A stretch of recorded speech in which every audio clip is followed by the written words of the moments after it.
सोहम, आजोबा झोपले. मी मेथीचे दाणे भिजत घातलेत आणि मगाशी त्यांची बॅग चेक करत होते तेव्हा बघितलं ते बहुतेक तेल आणि त्यांचा बाम विसरून आलेत. तर तू उद्या जाऊन घेऊन येशील का? काय रे, आईंसमोर तर फार फुशारक्या मारत होतास. आजोबांची सगळी जबाबदारी मी घेणार आहे, त्यांचं हे मी करेन, त्यांचं ते मी करेन. आता आईंसमोर जे काही बोललायस ना ते सगळं तुला करायचंय. एक मिनिट, ते फक्त माझेच आजोबा आहेत का? मी सगळं काम मीच करायचं? तुझ्या कोणीच नाही लागत का? ते तुला नाही करता येत त्यांची कामं? प्रॉब्लेम काय आहे सो? तू वाकड्यात का शिरतोयस सारखा? हे बघ, मला वाद घालायचा नाहीये. मला इतकंच म्हणायचंय की आजोबांची सगळी कामं आता आपण वाटून घेणार आहोत. सकाळी 5:30 वाजता त्यांना पहिला चहा लागतो तो तू देणार आहे. हो, तूच. त्यांच्या ब्रेकफास्टची जबाबदारी माझी. देवपूजेची सगळी तयारी तू करणार आहेस. त्यानंतर आजोबांची सगळी औषधं, त्यांचं पथ्य पाणी, त्यांचे सगळे काढे हे सगळं मी सांभाळत जाईल. म्हणजे आई होत्या तेव्हा हे सगळं. आता कोणाला असेल रे?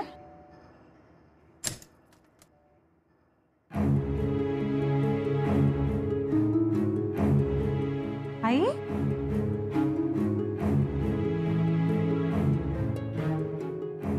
आई? आई, आई तू आलीस? दे दे बॅग दे इकडे. ये ये इकडे ये, तू बस ये. थांब, मी तुला पाणी देतो. अरे हो हो,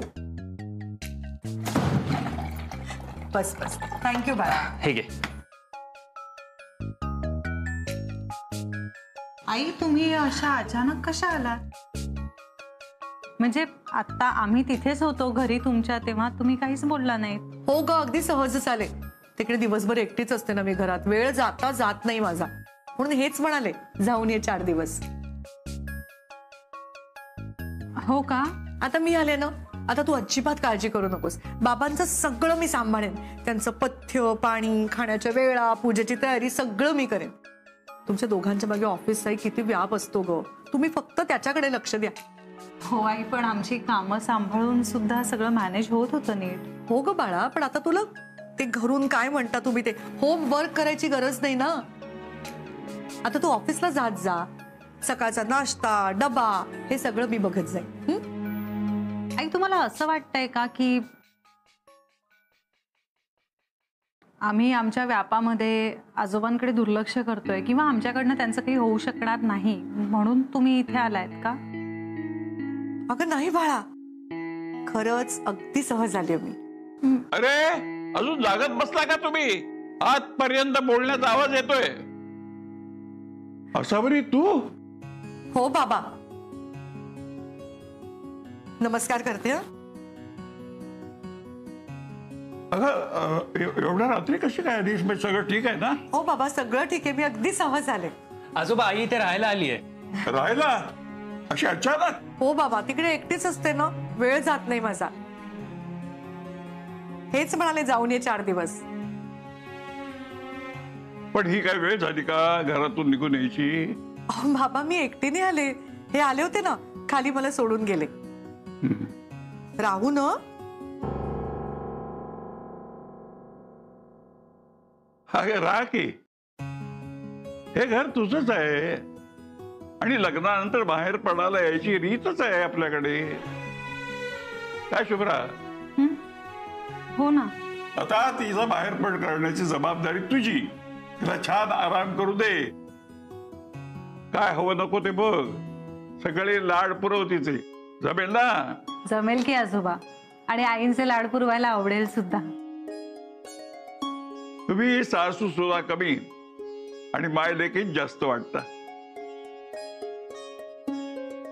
बरं, आता गप्पा मारत बसू नका. उद्या सगळ्यांना काम आहेत. लवकर झोपा. बाबा, थकला असाल ना, मी पाय चेपून देते तुमचे. अगं शुभ्रानी मगाशी चेपून दिले पाय. बरं, मी जातो झोपायला. सावकाश बाबा. हो.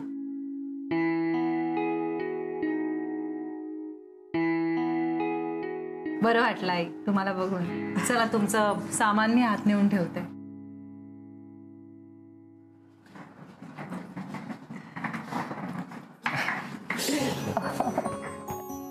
आई मला खूप बरं वाटतंय तू आलीस. हे बघ, हे तुझंच घर आहे. तुला जितके दिवस राहायचंय ना तितके दिवस राहा. उगाच जायची घाई करू नकोस, कळलं?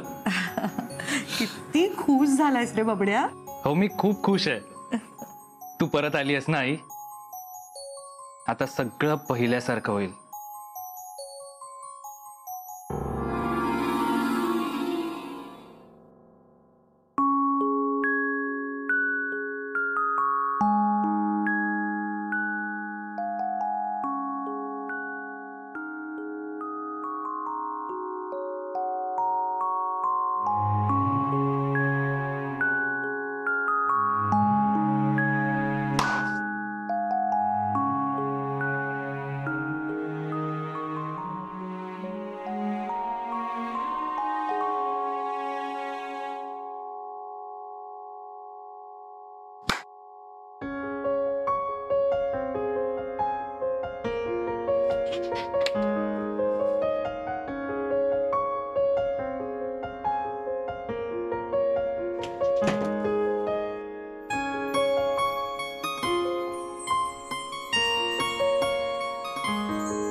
Good night Asavari.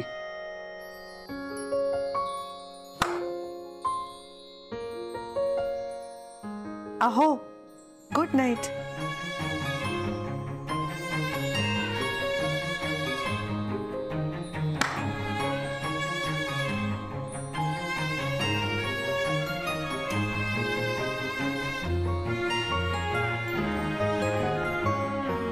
आसावरी, तू आयुष्यात आल्यापासून भास पण गोड व्हायला लागलेत.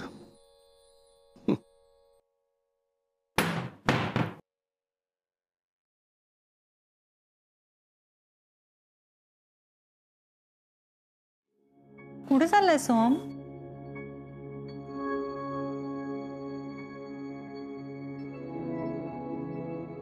कुठे चाललायस तू? झोपायला बाहेर. का? तूच तर त्या दिवशी मला रूमच्या बाहेर काढलास ना. विसरलीस? पण त्यानंतर खूप वेळा तू या रूम मध्ये झोपलायस. हा, ठीक आहे, चुकून झोपलो असेल, पण आता बाहेर झोपत जाईन मी. चल, मला झोप आली, मी झोपतो. एक मिनिट थांब जरा. काय चालवलंयस तू? हे बघ, मी इथे थांबलो ना, उगाच आपल्यात वाद होतील. आणि मला माझ्याच घरात वाद घालायची परमिशन नाहीये. तूच म्हणालीस ना, आपल्याला वाद घालायचा असेल तर आपल्याला बाहेर जावं लागेल.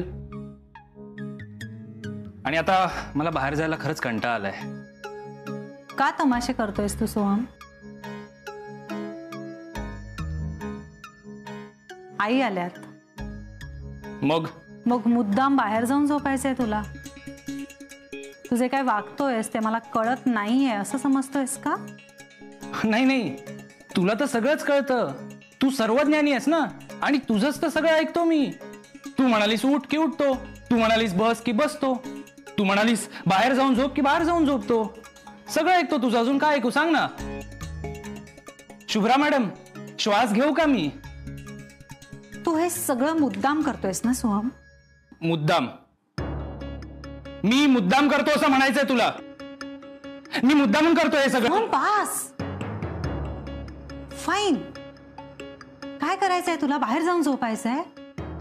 झोप बाहेर जाऊन.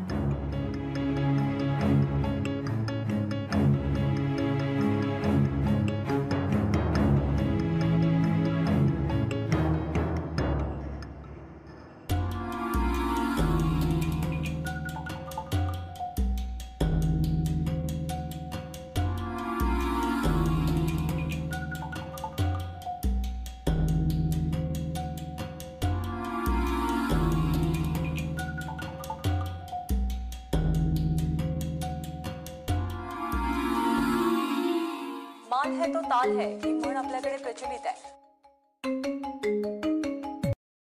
हाय सोहम, कसा आहेस तू? काय रे, आज अख्ख्या दिवसात आत्ता आठवण येते होय तुला माझी? एक गुड न्यूज आहे. आई बॅग घेऊन घरी आली आहे. काय सांगतोयस? काय बॅग्स घेऊन? म्हणजे काय आमची? नाही, 4 दिवसासाठी. पण आता 4चे 40 आणि 40चे 400 कसे करायचे ना ते मी बघतो. वाव सोहम, अरे किती हुशार आहेस तू. हे सगळं किती इंटेलिजंटली केलंस तू. पण काय रे, तिला कळलं नाहीये ना? नाही नाही नाही, आईला कुठे काय कळतं. आईला नाही रे, तुझी अतिहुशार बायको शुभ्रा छे नाही. आहे कुठे ती? म्हणजे इतक्या लेट फोन केलायस ना म्हणून विचारते. ती बेडरूम मध्ये झोपली आहे, मी हॉलमध्ये आहे. अय्या, तू फक्त मला फोन करायला हॉलमध्ये आलास. How sweet. मी हॉलमध्ये झोपायला आलोय, म्हटलं तुला फोन लावून गुड न्यूज देतो. हॉलमध्ये झोपायला? हो, आता मी इथेच झोपणार आहे. आईला कळलं ना मी इथेच झोपतोय की आईचं कसं पाणी पाणी होईल बघ.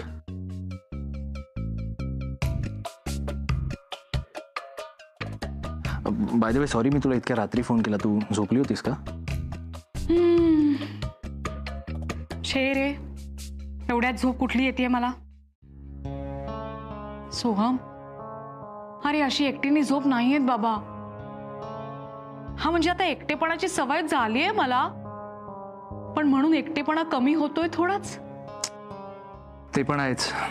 ए सोहम, तुलाही झोप येत नसेल ना तर वरती आहे, आपण आईस्क्रीम खात मस्त टीव्ही बघूया.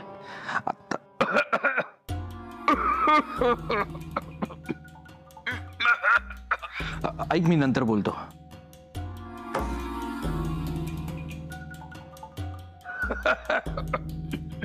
काय झालं आजोबा? ठसका का लागला तुम्हाला?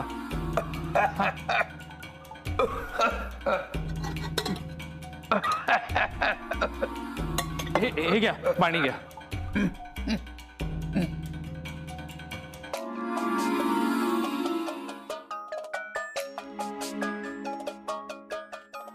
सावकाश.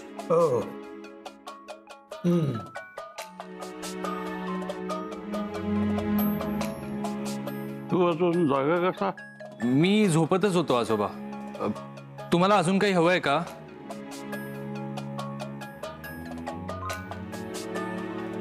बरं, मी झोपतो.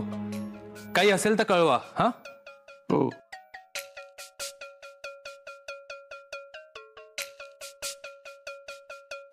जा आता तू. मी झोपतोय आजोबा. नक्की हाक मारा काही लागलं तर. हा, काळजी घ्या.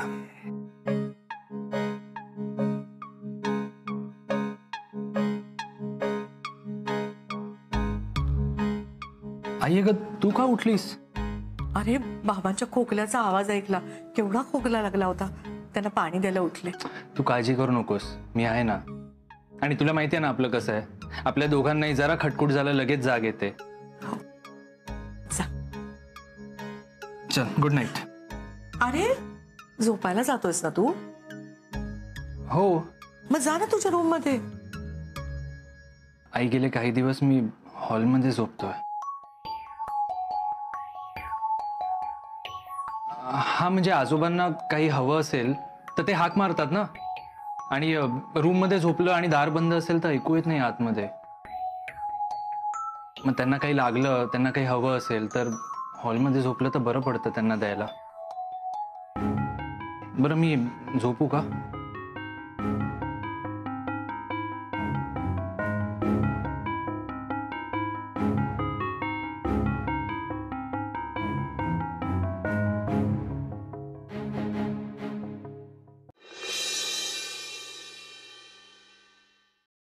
अभिजितराव, अहो काल तुम्ही आसावरीला सोडायला आलात आणि खालच्या खालीच निघून गेलात, वर सुद्धा आला नाहीत. हे काय आपल्याला पटत नाही बरं का. सॉरी सॉरी दत्ताजी, जरा उशीर झाला होता ना. म्हटलं मी आलो तर सगळे डिस्टर्ब होतील. अरे याला काय अर्थ आहे का? बायकोला इथे सोडून गेलात आणि स्वतःच्या खाण्यापिणे ते हाल करून घेताय. सकाळी उठून ब्रेड खाताय. नाही नाही, रोज पोहे थालीपीठ उपमा चाललं होतं, जरा चेंज बरा वाटतो. बाबा तुम्ही अजून जावे अशी बोलतोय. बघ, सकाळी सकाळी ब्रेड खातोय, त्याला इकडे बोलवून घे नाश्त्याला. मी जरा पूजा करून घेतो. बोल. हो. अहो दत्ताजींना फोन दे, दत्ताजींना फोन दे. अहो ते पूजेला बसतायत. कशाला उगीच त्यांना पूजेची मदत आठवण करून दिली? मस्त गप्पा मारत होतो ना. अच्छा, म्हणजे माझ्याशी बोलायचं नाहीये का तुम्हाला? दत्ताजींशी बोलल्यावर मग.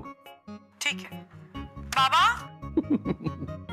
हे घ्या, ह्यांना तुमच्याशीच बोलायचंय, माझ्याशी नाही. आणि हो ऐकलं का, ते बघा पांघरून तसंच पडलंय बेडवर आणि ओला टॉवेलही टाकलेत बेडवर तुम्ही. म्हणजे मला माहितीये तुम्हाला बोलायचं नाही माझ्याशी, मी आपलं फक्त सांगितलं. आवरतो. चिडली अभिजितराव, वेळ मिळेल ना तेव्हा मला जरा भेटायला या. तुमच्याशी काही महत्वाच्या विषयावर बोलायचंय. हा येतो, मला भेटायचंय तुम्हाला. बरं तर मी पूजा करून घेतो, तुम्हाला पण कामं असतीलच ना. अच्छा बरं. आजोबा चोबडीला समजलं वाटतं. आजोबा, तुम्ही कसे आहात?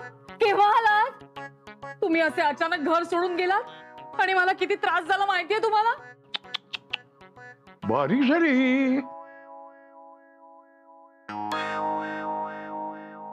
आजोबा, तिकडे वृद्धाश्रमात तुम्हाला कोणी त्रास तर नाही ना दिला?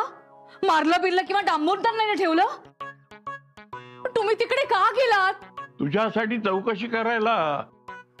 काय आजोबा? मग काय, मारायला आणि त्रास द्यायला वृद्धाश्रम म्हणजे काय जेल आहे का? नाही, बरोबर आहे आजोबा. माणूस घराला कंटाळतो, आपल्या घरात आपलेपणा मिळत नाही म्हणून तो लोक वृद्धाश्रमात जातात. कोण म्हणाल तुला? मी स्वतःच्या मर्जीनं गेलो होतो मजा करायला. आजोबा, आता सगळ्यांना असंच सांगा हं? घरच्यांनी विचारलं नाही म्हणून वृद्धाश्रमात जावं लागलं असं सांगू नका. घरात 2-2 सुना असून तुमच्यावर ही वेळ येईल असं वाटलं नव्हतं. तुमचे सगळे संस्कार वाया गेले. प्रज्ञा, अगं असं काहीही नाहीये. बाबांना खरंच कसलाही त्रास होत नव्हता. नाही, मी काय म्हणते, माझ्या सासू सासऱ्यांना पण घरात काहीही त्रास नव्हता, तरी पण ते नाटकं करायला गेलेच ना घराबाहेर.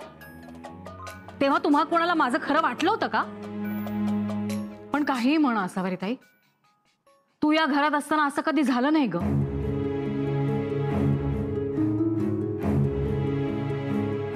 तू आता लग्न करून या घरातून गेलीस. आता आजोबांची जबाबदारी तुझ्यावर नाही. या घरात तुझा काहीही हक्क नाही. तू दुसरं लग्न केलंस ना, तेव्हाच तो हक्कच संपला.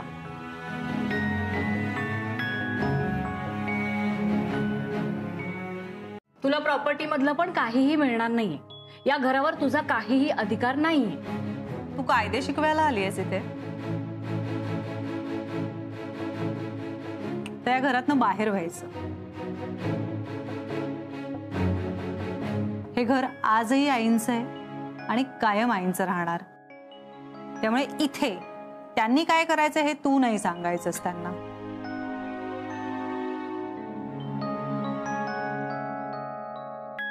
आजोबा वृद्धाश्रमात गेले तेव्हा कुठे होतीस ग शुभ्रा? तू असतीस तर तू त्यांना अडवलं असतंस ना. बाहेर लोक म्हणताय की तुम्हीच त्यांना टॅक्सीत बसवलं आणि जाऊ दिलं. प्रज्ञा, अगं असं काही नाहीये. बाबा तर आम्हाला असं सांगून गेले की ते चारधामच्या यात्रेला चाललेत. आम्हाला खरंच माहित नव्हतं. अगं पण असावरी ताई, तुमच्यापैकी कोणी त्यांना सोडायला सुद्धा गेलं नाही. असं होत नाही ग ताई.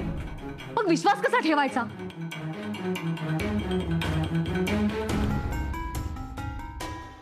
आता लोक म्हणतायत की नव्या सुनेच्या राज्यात हाल हाल झाले आजोबांचे. कोण काय म्हणतं आणि त्यांना असं कोण म्हणायला लावतं हे सगळं दिसतंय मला.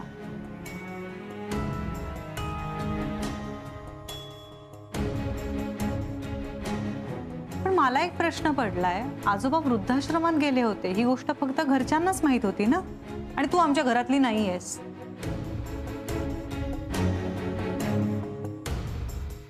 मग ही गोष्ट तुला कशी कळली ग?